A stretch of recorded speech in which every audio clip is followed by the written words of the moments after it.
उते सरपाक ज़िलो बरसातनि जे करे शदीद मुतासिर थियो आहे। हर जी तक़रीबन 12 लाख आदमशुमारी वारे हिन ज़िले में कुल 4 तालुका ऐं 44 यूनियन काउंसिल में मौजूद 2307 ॻोठ आहिनि जेके मुकमल ॿोॾि जे लपेट में आया आहिनि। इन ॻोठनि में मौजूद तक़रीबन 1,56,000 घर आहिनि जेके अक्सर कचा आहिनि। 80% जेके उहे कचा आहिनि उहे मुकमल ख़तम थी चुका आहिनि।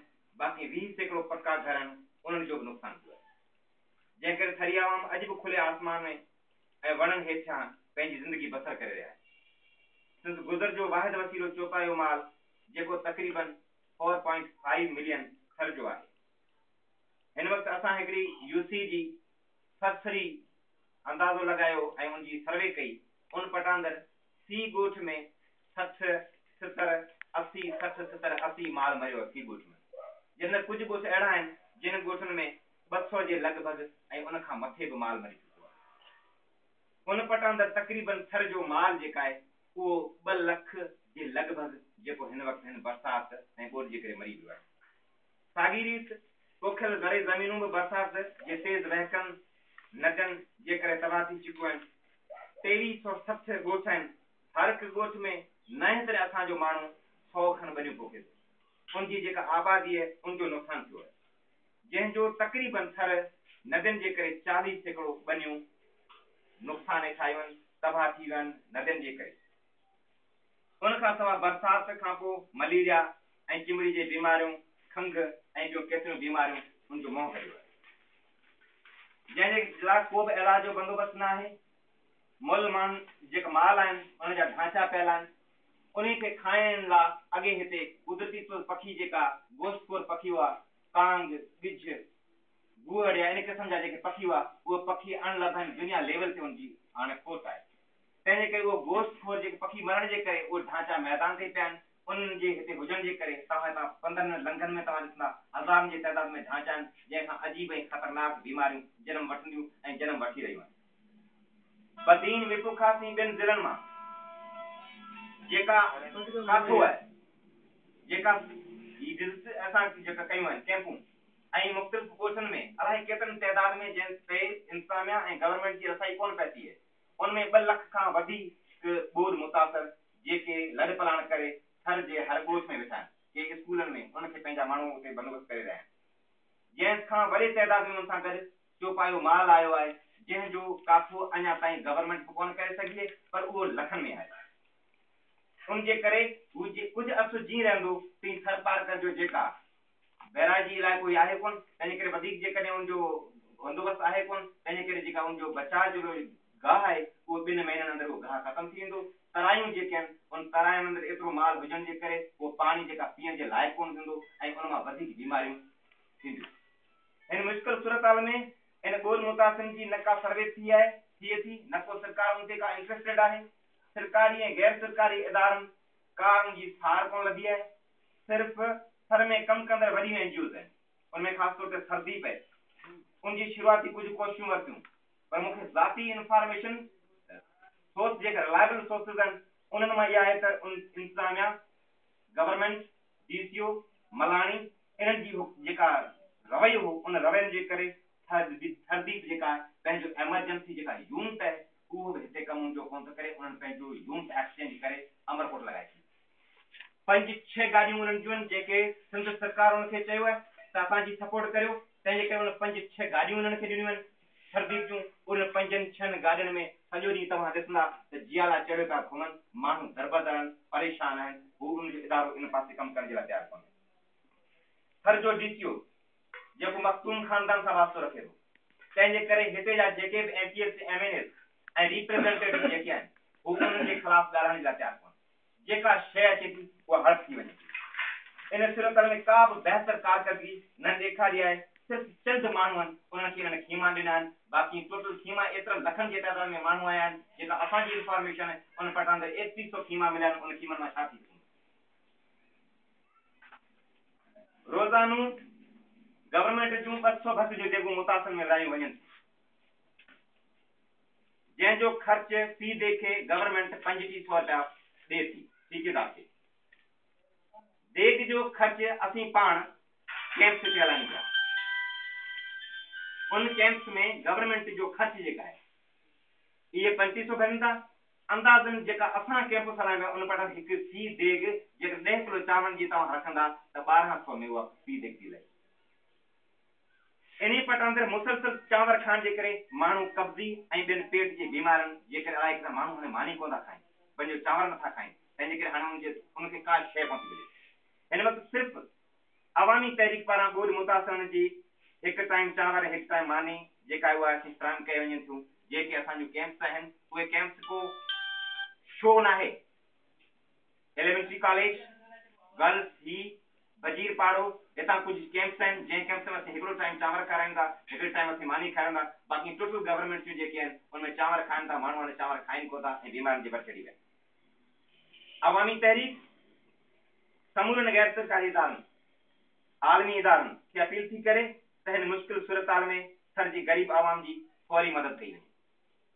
सदर पाकिस्तान वज़ीर आज़म जंहिंजी सुभाणे हिते मिठी हुनजी लैंड आहे, वज़ीर आला सिंध खां असीं मुतालबो था करियूं त फौरी तौर लापरवाही कंदड़ कर्क DCO मखदूम शकील ज़मान उनखे फौरन हटायो, उनजे हंध ते को ईमानदार DCO मुक़ररु करियो। हिन DCO जो अज़ाब जेका आहे उहो थरपार करण लाहियो जी माण्हू सुख जो साह खणी सघनि। थर में ग़रीब माण्हुनि जे घर ॾहण जो टोटल जेको काथो आहे उन पटांदर 12 अरब 48 करोड़ रुपयनि जो नुक़सान थियो आहे। थर जो जेको माल मरी वियो आहे उन पटांदर मरी वियल माल जो टोटल काथो 2 अरब जो नुक़सान थियो आहे। थर में जेका ॿिनि नुक़सान थियूं आहिनि उन्हनि जो जेकॾहिं अंदाज़ो लॻाइजे त 9 अरब 44 करोड़ जो नुक़सान थियो आहे। टोटल 24 अरब खां 25 अरब जो थरपारकर जो नुक़सान थियो आहे। हिन खां अॻी बजट जेका आहे उहा 2.5 जेका अरब हुई। हिकिड़ी साल जी सॼी डिस्ट्रिक्ट जी बजट उन बजट खे जेकॾहिं ही इस्तेमाल कंदा रुगो इन्हनि जो नुक़साननि जो भरण जे लाइ जेके हींअर थिया आहिनि उन्हनि जो नुक़सान भरण जे लाइ तॾहिं बि हिन गवर्नमेंट खे 12 खां 13 साल रुगी बजट सॼो इन्हनि जो नुक़सान भरण जे लाइ कनि तॾहिं हू मस इन जो बचाव करे सघंदा, वधीक इन जो न करे सघंदा। इहा आहे थर जी सूरत आहे। इन जे करे DCO गवर्नमेंट का बि लिखावट कोन कई है।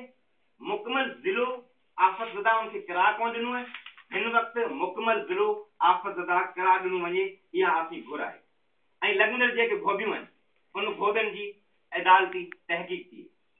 चीफ जस्टिस डिस्ट्रिक्ट जेके अदलिया आहे ऐं ॿियूं अदलियाऊं जेके हाई कोर्ट आहिनि उनजा जस्टिस इन ते तहक़ीक़ कनि ऐं इन ते जेके सी ख़ानदान जेको नुक़सान थियो आहे उनजो घटि में घटि 1 लख मुआवज़ो सिर्फ़ु घर ॾठो आहे उनजे लाइ ॾिनो वञे। बाक़ी माल जेको मरी वियो उनजो नुक़सान थियो आहे उनजी सर्वे करे उनजो नुक़सान बि भरे ॾिनो वञे। ॿियनि ज़िलनि जा DCO मिसाल तौर बदीन जो नुक़सान थियो आहे, बदीन जो माण्हू हिते वेठो आहे, मेट्रो ख़ास जो माण्हू हिते वेठो आहे, आफ़तज़दा डिस्ट्रिक्ट क्रास उन्हनि खे ॾिना विया आहिनि। उन्हनि जी बजट उन्हनि वटि, हू माण्हू हिते वेठा आहिनि, उन्हनि जो को बि DCO हिते कमु करे ई कोन।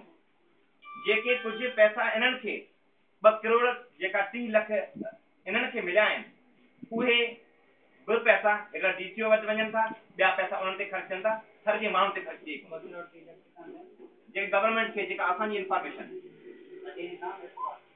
टोटल सिस्टम ते गवर्नमेंट तरफ़ां इनखे मिलिया उन पटांदर इहो जेको थियो आहे उनमें इहो नुक़सान थियो आहे। हाणे डिस्ट्रिक्ट गवर्नमेंट उहो ख़र्च ॿियनि ज़िलनि ते ख़र्च बि करे ऐं ॿिया ज़िला आहिनि उहे हिते ख़र्च कंदा कनि। ॿिया DCOs आहिनि जेके बदीन जा आहिनि उन्हनि खे उहे हिते थरपारकर में पंहिंजा माण्हू आहिनि उन्हनि जी सहायता लाइ हिते अचनि या कमु कनि या हिन जी मदद कनि। इन जे न थियो त ही थर वधीक शिकार थी वेंदो, अलाए कहिड़े क़िस्म जा माण्हू आहिनि उनजो नुक़सान थींदो। थर में हंगामी बुनियादनि ते समूरनि ॻोठनि में खेमा मोबाइल हेल्थ वेटनरी कैंपूं क़ाइमु कयूं वञनि ऐं ॻोठ मुतासिरनि लाइ साफ़ पीअण जो पाणी मुहैया कयो वञे। असीं सभिनी आलमी इदारनि UNO ऐं ॿियनि खे अपील था करियूं त थरपारकर में अची ॻोठ मुतासिरनि जी मदद करियो। हिननि जी रिपोर्टुनि खे न ॾिसो, थर जा असिल बाशिंदा उन्हनि जूं रिपोर्टूं NGOs सिविल सोसाइटी जूं रिपोर्टूं ही आहिनि जेके असीं ॿुधायूं पिया बाक़ी गवर्नमेंट जेका आहे हू इंटरेस्टेड कोन्हे, डीसीओ ख़ुदि इंटरेस्टेड कोन्हे। जेकॾहिं आलमी इदारा हिते अची कमु कनि था त हुननि जी पतवाइकी थी पवंदी, जेका हू करप्शन कनि था उहा पकड़ी थी पवंदी। अवामी तहरीक इन सॼी सूरत ते असां फ़ैसिलो कयो आहे। अवामी तहरीक सरपारकर 19 तारीख़ खां थर में एहतियात जी तहरीक हलाईंदी। 19 तारीख़ ते सरपारकर खे आफ़ज़दा डिस्ट्रिक्ट करार ॾियण ऐं करप्शन जेका डीसीओ कई आहे इन्हनि जे ख़िलाफ़ तहरीक हलाईंदी। 19 तारीख़ ते सभिनी नंढनि शहरनि में एहतियात जी तहरीक कंदी। उन खां पोइ अॻिते जेका पार्टी जो फ़ैसिलो हूंदो मुसलसल इहा तहरीक कंदी जेसि ताईं सरपारकर खे आफ़ज़दा डिस्ट्रिक्ट करार नथा ॾियनि। तव्हांजी महिरबानी। अवामी तहरीक अॻु में समाजी तंज़ीमनि जी ॻाल्हि ते कॾहिं एतमाद न आहे कयो। हाणे तव्हां जेका ॻाल्हि पिया कयो समाजी तंज़ीमूं ऐं सिविल सोसाइटी जेका रिपोर्ट करे थी उहा रिपोर्ट दुरुस्त आहे। गवर्नमेंट जी जेका रिपोर्ट आहे उहा गैर फाल आहे। तॾहिं कीअं था हाणे क्लियर कयो त समाजी तंज़ीमनि जी रिपोर्ट जेका हाणे आहे उहा बहितर आहे? मूं इहा ॻाल्हि कई कोन्हे। हाणे कई मूं हिन वक़्तु इहा ॻाल्हि इहा कई आहे त एनजीओ जो जेका कमु हले पियो ऐं जेके इंटरेस्टेड आहिनि जेके वधीक उन खां वधीक उन्हनि वटि पंहिंजी ऑर्गेनाइज़ेशन आहिनि, उन्हनि पंहिंजा रिसोर्सिस आहिनि, उहे वधीक इन खां कमु करे सघनि थियूं। उन्हनि जी जेका रिपोर्ट ही जेका रिपोर्ट आहे इहा तहक़ीक़ थियल रिपोर्ट आहे जेका मुख़्तलिफ़ एनजीओ कई आहे, गवर्नमेंट बि कई आहे, जेका हाउस होल्ड आहिनि इन गवर्नमेंट ख़ुदि उनजी तहक़ीक़ कई आहे, उन ते अंगत कयो आहे। बाक़ी अहिड़ी ॻाल्हि मूं कोई कोन कई आहे त एनजीओज़ को कमु भलो करे थी, बहितर करे सघे थी, उन वटि रिसोर्सिस आहिनि, इहो बहितर करे सघे थी, उनखे करणु कोन था ॾियनि। माण्हू बुखनि में पा थियनि, रोज़ाना माण्हुनि खे लखियूं वठायूं वञनि थियूं, माण्हुनि खे रेंजर थियूं, पुलिस पारां माण्हू अॼु बि ख़राबु आहे तो जाॾे अवामी तहरीक 19 खां पोइ एहतियात जो तनक़ीद आहे छा हाणे उन्हनि सां गॾु एहतियात थी करे सघे? उन्हनि जी सहायता न कयो आहे। अवामी तहरीक हिन वक़्तु बि गॾु हुन सां गॾु असीं उनजी सपोर्ट कयूं पिया सॼे मामले में जिते किथे असीं ॿुधायूं पिया। कहिड़ी तहरीक हलंदी चवां? अवामी तहरीक कहिड़ी थींदी आहे? एहतियाती मुज़ाहिरा थींदा। इनिशियल स्टेज पहिरीं एहतियाती मुज़ाहिरा थींदो, उन खां पोइ जेका पार्टी फ़ैसिलो कंदी जेके तव्हां अंग अखर अॼु पेश कया आहिनि तव्हां इन्हनि मां केतिरो मुतमिन आहियो? 100% आहियो। ऐं हीअ जेका तव्हां फिगर पेश कई आहे इहा एक्चुअली इहा ई फिगर आहे। 2 ॾींहं थिया आहिनि बरसाति बंदि थी थिए ऐं तव्हां कीअं सॼी तव्हां चओ था असां वटि वसाइल घटि आहिनि, घटि वसाइल हूंदे तव्हां पूरी डिस्ट्रिक्ट सरपारकर जी कीअं सर्वे तव्हां कराए सघे? केतिरो मुमकिन आहे त तव्हां माल जो बि काथो लॻाए विया आहियो, तव्हां सभिनी यूसियुनि में सभिनी घरनि जो बि तव्हां काथो लॻाए विया आहियो, ऐं जेके ज़मीन ज़मीन जेका तबाह थी हुनजो बि तव्हां काथो लॻाए विया आहियो? छा शइ कुझु लिकियलु आहे कोन। टोटल हाउस होल्ड केतिरा आहिनि सरपारकर में इन जी रिपोर्ट ऑलरेडी पई आहे। टोटल माल केतिरो आहे इन ते इन्वेस्टिगेशन ऐं अॻे सर्वियूं मूं कयूं आहिनि। माल खर्च जो आहे केतिरो इहो ख़बर पई आहे। सैंपल तौर ते हिकिड़ी यूसी जी जेका सर्वे थी आहे उन यूसी पटांदर सी ॻोठ मां 60, 70, 80 माल मूं आहे, इहो अंदाज़ो। उन हिकिड़ी यूसी अंदरि टोटल 40 खां 50 ॻोठ आहिनि। इन सरासरी जे हवाले सां तव्हां जेकॾहिं काको लॻाईंदा त उनजे माल जे मोल जो तइदाद इहो थींदो।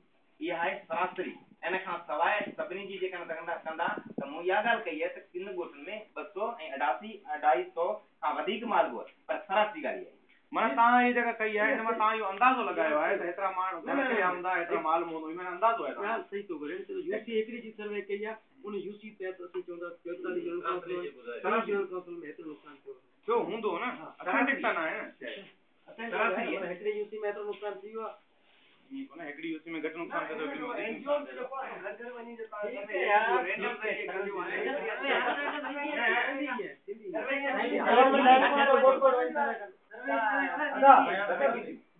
करप्ट आहे।